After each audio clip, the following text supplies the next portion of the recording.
ជំរាបសួរពុកម៉ែបងប្អូនទាំងអស់គ្នារីករាយនៅចុងសប្តាហ៍អ្នកទាំងអស់គ្នាអត់ដឹងថាទៅណាអាចមកកន្លែងនេះគឺថា relax ខ្លាំងមែនតើទីក្រុងភ្នំពេញរបស់យើងនឹងគឺដំណើរ Walk Street នៅក្នុងនោះផងដែរគឺមានដូចជាល្បែងកម្សាន្តការមើលល្ខោនអីចឹងទៅអញ្ចឹងនៅក្នុងវីដេអូនេះគឺមានទាំងអស់សម្រាប់ឲ្យបងប្អូនទាំងអស់គ្នាបានទស្សនាដូចតទៅដោយសារមុនមិញហ្នឹងគឺមានការរាំដោយស្គរដៃបងប្អូនទាំងអស់គ្នាគឺមិនមែនជាការរាំធុងបាសអីទេគឺសប្បាយមួយយ៉ាងដែរតារាំតែចូលឆ្នាំហើយគឺថាចូលមុនហើយចាំការទៀតឥឡូវនេះគឺយើងដល់វគ្គមើលល្ខោនវិញម្ដងក្នុងល្ខោននេះគឺជារឿងរាមកេរ្តិ៍អ្នកនរគ្នាខ្ញុំបានបើកសលេងសម្រាប់ឲ្យបងប្អូនទាំងអស់គ្នាបានទស្សនាបានស្ដាប់ទេដោយសារតែអ៊ូអររៀងមនុស្សច្រើនអញ្ចឹងទៅក៏ខ្ញុំ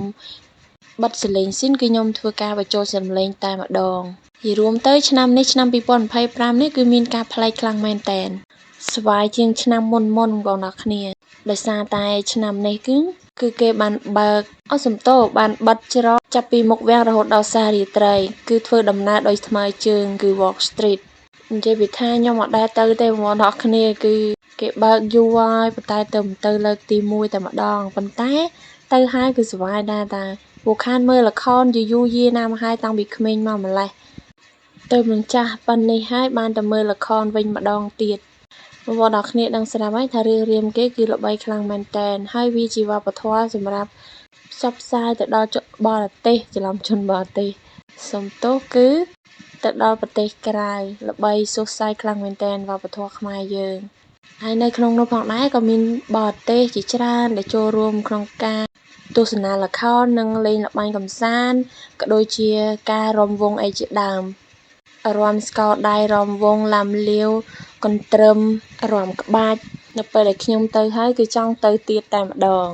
ជាពិសេសទៀតនោះគឺទេសភាពដ៏ស្រស់ស្អាតគឺមានជាមួយនឹងជាមួយនឹងផ្ការីកដល់ស្រស់ប្រឹមប្រៃតែម្ដងឥឡូវនេះ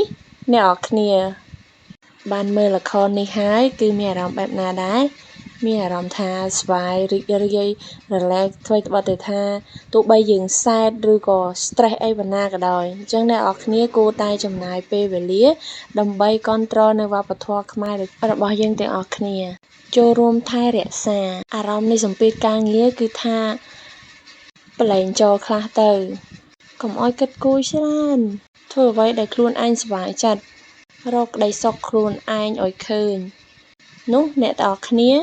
នឹងមិនងាយឈឺហើយក៏នឹងមិនឆាប់ចាស់ដូចគ្នាជាពិសេសរកពេលហាត់ប្រាណឲ្យបានច្រើនអរគុណអ្នកនរគ្នាជួបគ្នាវីដេអូក្រោយ